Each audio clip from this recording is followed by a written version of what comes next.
आप सभी को मेरा सादर प्रणाम। This is Saurabh, faculty of English. So my dear students, today I am going to teach you vocab special for winter vacation. So my dear students, आप सभी को पता है कि बहुत ज़्यादा कड़ाके की ठंड चल रही है और ठंड में हम पर्टिकुलर बहुत से ऐसे वर्ड हैं जिसको हम जनरली यूज़ करते हैं। तो आज हम समझने की कोशिश करेंगे कि आखिर सर्दियों में यूज़ होने वाले ऐसे कौन कौन से वर्ड है जो कि हमारी इंग्लिश को बहुत ज़्यादा इन्फ्लुएंस कर देते हैं। तो आप सभी को पता है कि ठंड का मतलब होता है विंटर। यदि मैं बोलने की कोशिश करूं कड़ाके की ठंड तो उसकी इंग्लिश वर्ड होगी एक्सट्रीम विंटर। उसी प्रकार से आप जब जनरली ठंड के दिन में आप जब स्वेटर वगैरह पहनते हैं तो हम स्वेटर को स्वेटर के नाम से जानते हैं, मफलर को मफलर के नाम से जानते हैं। यदि मैं आगे बात समझने की कोशिश करूं, यदि मैं आपसे बोलूं शीतलहर तो शीतलहर का मतलब होता है कोल्ड विंड, राइट। चलिए, उसी प्रकार से जब शीतलहर की बात आती है तो हमारे जो दांत हैं वो बहुत ज़्यादा किटकिटाने लगते हैं। तो किटकिटाने की जो प्रोसेस होती है उसको हम बोलते हैं चैटरिंग। क्या नाम से जानते हैं अपन? चैटर या चैटरिंग, CHATTER, राइट। अब देखते होंगे कि सर्दियों के मौसम में बहुत ज़्यादा ओस वगैरह गिरती है तो ओस को हम इंग्लिश में बोलते हैं ड्यू, DEW, राइट। उसी प्रकार से आप लोग मॉर्निंग के समय में देखते हैं छोटी छोटी ओस की बूंदें जो कि किसी फ्लावर में जाकर के बैठ जाती है या आपकी गाड़ी वगैरह या बाइक वगैरह में जम जाती है। तो जो ओस की बूंद होती है उनको हम ड्यू ड्रॉप के नाम से जानते हैं, ओस की बूंदें। उसी प्रकार से आप देखते होंगे जब आप कहीं पर भी हिल स्टेशन में चले जाते हो तो हिल स्टेशन में क्या होती है, बर्फ वगैरह गिरते रहती है। तो जो बर्फबारी होने की जो प्रोसेस होती है माय डियर, उसको हम बोलते हैं स्नोफॉल, SNOWFALL। अब उसी प्रकार से यदि आप लोगों को बहुत ज़्यादा ठंड वगैरह लग रही है तो ठंड लगने की जो प्रोसेस होती है उसको हम बोलते हैं फील कोल्ड, मतलब सर्दी लगना, राइट। चलिए आगे समझने की हम कोशिश करते हैं। जब हमको बहुत ज़्यादा सर्दी लग जाती है तो हमारी मम्मी पापा हमको सजेस्ट करते हैं कि आप एक काम करिए, गर्म पानी या गुनगुना पानी का क्या कर लीजिए, गरारा कर लीजिए।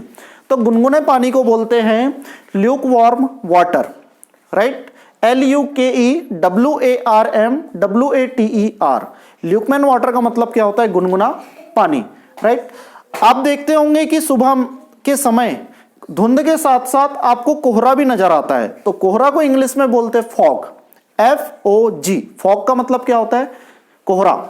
अब यदि बहुत ज्यादा ठंड पड़ जाए तो हमारा जो शरीर है वो बहुत ज्यादा कपकपाने लगता है। तो ये जो कपकपाने की जो प्रोसेस होती है इसको हम सड्रिंग के नाम से जानते हैं या फिर हम सीवर के नाम से जानते हैं, SHIVER। सीवर का मतलब क्या होता है, कपकपाना। उसी प्रकार से यदि आपको गरारे करने बोल दिया जाए, ठीक है, गुनगुने पानी से गरारे करने बोल दिया जाए तो जो गरारे करने की जो प्रोसेस होती है उसको हम बोलते हैं गार्गल, GARGLE। गार्गल का मतलब क्या होता है माय डियर स्टूडेंट्स, गरारे करना। यदि मैं आपको बोलूं कि आज बहुत ज्यादा सर्दी है तो सर्दी को क्या बोलते हैं अपन, कोल्ड। तो यदि मैं बोलूं आज सर्दी है तो क्या बोलेंगे हम इसको, it is cold today, it is cold today, right. यदि मैं आपसे बोलने की कोशिश करूं कि सर्दियां आ रही है तो आप क्या बोलेंगे, विंटर इज अराइविंग, राइट। अब अभी आप लोगों को पता है कि जनवरी का मंथ चल रहा है, आज 16 तारीख हो गई। इसका मतलब क्या हुआ कि सर्दी आ चुकी है। तो माय डियर स्टूडेंट्स, हम इसके लिए यूज करेंगे winter has arrived, ARRIVED। Arrived का मतलब क्या होता है कि किसी भी चीज का आगमन हो चुका है पूर्ण रूप से। तो विंटर हैज अराइव्ड, राइट। चलिए आगे यदि हम बात समझने की कोशिश करें तो मैंने आपको बताया था कि दांतों का किटकिटाना, किटकिटाने के लिए हम यूज करते हैं चैटर। किसका प्रयोग कर रहे थे, चैटर। यदि मैं बोलूं कि मेरे दांत किटकिटा रहे हैं तो इसके लिए हम यूज करेंगे माई टीथ आर चैटरिंग। क्या बोलेंगे, माई टीथ आर चैटरिंग, मेरे दांत कपकपा रहे हैं। सपोज यदि किसी आपके मित्र मंडल है या आपके कोई भाई बहन है, यदि उनको सर्दी लग जाती है, ठंड वगैरह ज्यादा लग जाती है तो हम उसके लिए जो सेंटेंस यूज करते हैं उसको हम बोलते हैं he is caught by cold, he is caught by cold, right. उसे सर्दी लग गई, क्लियर है। चलिए अब उसी प्रकार से आप लोग जब अंगीठी वगैरह जलाते और धूप सेकने के लिए चले जाते हैं तो आप बोलते हैं कि नहीं मैं जा रहा हूं और धूप सेक रहा हूं। तो जो धूप सेकने की जो प्रोसेस होती है माय डियर उसको हम बोलते हैं bask in the sun. Clear है? Bask in the sun, BASK in the sun मतलब क्या होता है? धूप सेकना। Got it? चलिए, उसी प्रकार से आप लोग क्या करते हैं कि जब आप लोग हाथ सेकने के लिए जाते हैं तो आप पर्टिकुलर बोलते हैं कि मैं हाथ सेक रहा हूं या रही हूं, तो आप क्या बोलेंगे? I am warming my hands, I am warming my hands, मैं अपने हाथ ताप रहा हूं या रही हूं। Got it? चलिए, उसी प्रकार से जब आपको बहुत ज्यादा ठंड लग जाती है या आप कहीं दूर से ट्रेवलिंग करके आते हैं तो आप अपने पेरेंट्स को बोलते हैं कि अदरक वाली चाय बना दीजिए, राइट? तो अदरक वाली चाय के लिए हम यूज करते गिंगर टी, जिंजर टी। किस नाम से जानते हैं हम उसको? Ginger tea, GINGERTEA। Ginger tea का मतलब क्या होता है? अदरक वाली चाय, राइट? चलिए, आगे हम समझने की कोशिश करते हैं। तो सुबह सुबह बहुत ज्यादा कोहरा नजर आता है हमको, तो उसके लिए हम सुबह जो बहुत ज्यादा कोहरा दिखता है तो उसके लिए हम इंग्लिश में सेंटेंस यूज करते हैं in this foggy morning, in this foggy morning मतलब कोहरे वाली सुबह। Got it? चलिए, आगे हम समझने की कोशिश करते हैं कि यदि सपोज बहुत ज्यादा ठंड वगैरह लग रही है तो आप लोग क्या करते हो? लकड़ी वगैरह इकट्ठा करते हो और लकड़ी को आप क्या करते हो? आगे आजू बाजू इकट्ठा करते हो और उसको माचिस से जला देते हो। मतलब क्या करते हैं आप लोग? अंगीठी जला देते हो। गांव की भाषा में जनरली यूज करता है अंगीठी, तो अंगीठी को इंग्लिश में हम बोलते हैं फायर प्लेस।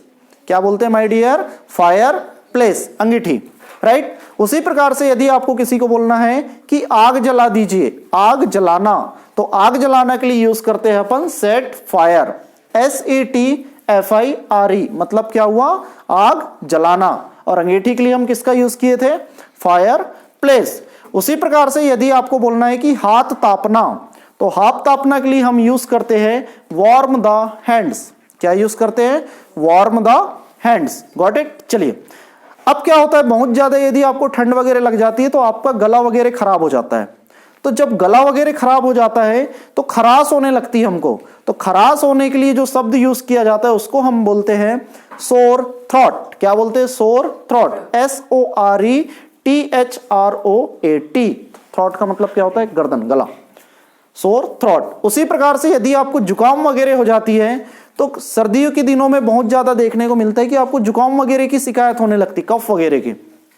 तो जुकाम जो होता है उसको हम बोलते हैं कोल्ड, COLD। कोल्ड का मतलब क्या होता है माय डियर? जुकाम। उसी प्रकार से यदि किसी व्यक्ति को खांसी वगैरह हो जाती है तो हम उसको क्या बोलते हैं? कफ, COUGH। कफ का मतलब क्या होता है? खांसी।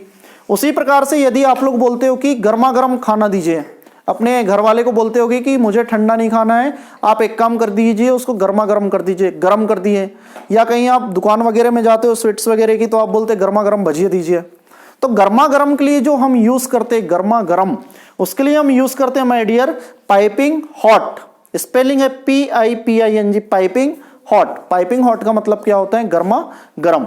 उसी प्रकार से आप लोग क्या करते हैं कि हाथ वगैरह जब आपके बहुत ज्यादा ठंडे हो जाते हैं, सुन्न पड़ जाते हैं, तो आप हमेशा उसमें दस्ताने का प्रयोग करते हैं। जो दस्ताने होते हैं उनको हम इंग्लिश में ग्लव्स के नाम से जानते हैं, GLOVES। ग्लव्स का मतलब क्या होता है? दस्ताने।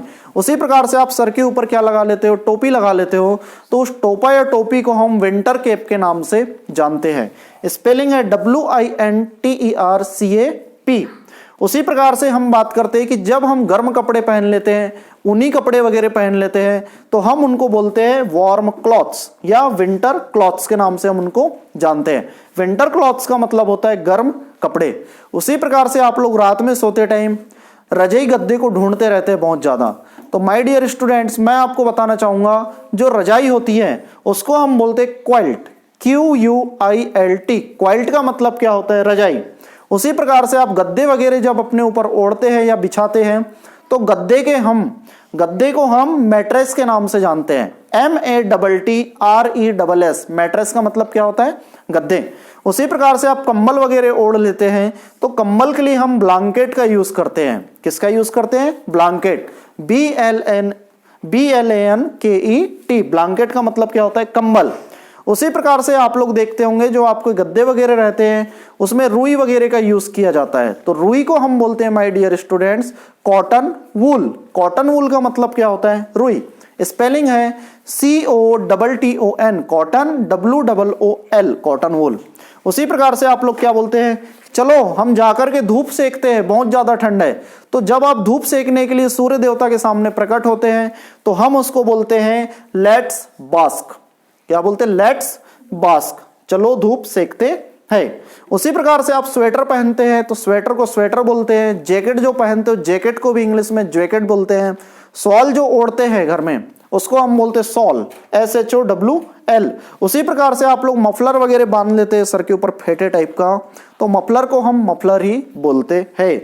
उसी प्रकार से यदि आप जाते हो दुकान वाले के पास और बोलते हो कि एक काम करिए कि हमारी मैट्रेस में आप क्या कर दीजिए, रुई डाल दीजिए, तो मैंने आपको बताया था रुई का मतलब होता है कॉटन वूल और रुई भरवाने का मतलब होता है कॉटन फिलिंग। क्लियर हो गया? उसी प्रकार से माय डियर स्टूडेंट्स, ठंड के दिन में आप सबसे ज्यादा चने खाने का ज्यादा शौक रखते हैं या मूंगफली खाने का। तो चने को हम ग्राम के नाम से जानते हैं, GRAM, और जो मूंगफली होती है मूंगफली को हम पीनट के नाम से जानते हैं, PEANUT। पीनट का मतलब क्या होता है? मूंगफली। उसी प्रकार से बात आती है कि आप लोग क्या करते हो, जब आग वगैरह जलाते हो तो उसमें से धुआं निकलना स्टार्ट हो जाता है। तो धुआं निकलने के लिए जो प्रोसेस होती है उसको हम स्मोक के नाम से जानते हैं। तो सो माय डियर स्टूडेंट्स, मैंने आपकी हेल्प के लिए यहाँ पे पूरे के पूरे विंटर स्पेशल वोकैबुलरी लिख दिया है। तो आप लोग इस वीडियो को एक से बार देखने की क्या करें, कोशिश करिए, और ऑटोमेटिकली अभी ठंड भर आप इसको डेली यूज करिए। तो इससे क्या होगा, आपका वोकैबुलरी पावर स्ट्रांग होगा और डे बाय डे आपकी पर्सनालिटी में थोड़ा थोड़ा क्या होने लगेगा, इंप्रूवमेंट होने लगेगा। So my dear students, I hope आप लोगों को ये लेक्चर समझ आया होगा। मिलते हैं आपसे जल्दी एक नई वीडियो के साथ। तब तक के लिए मस्त रहे, व्यस्त रहे, खुश रहे। Thank you so much.